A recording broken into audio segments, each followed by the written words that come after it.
Today, magluto taog tuna. Pwede nato siya luto sa kalaha. Pwede po nato siya i-bake.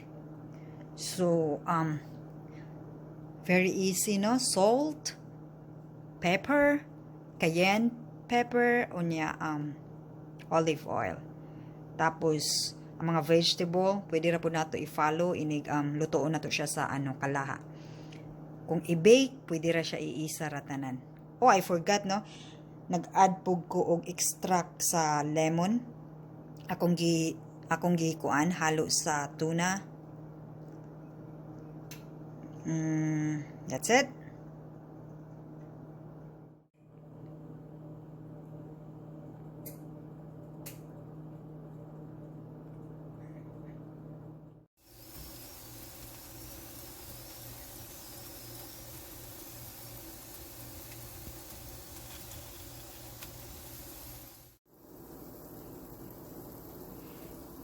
Ito na siya, guys. Try na nato.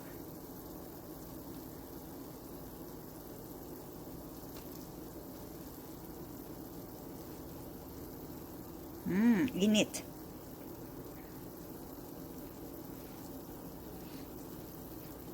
Oh my God. Juicy.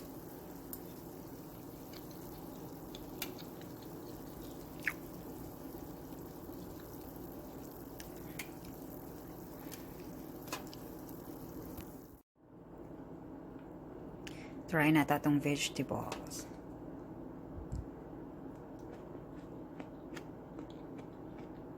Oh my God.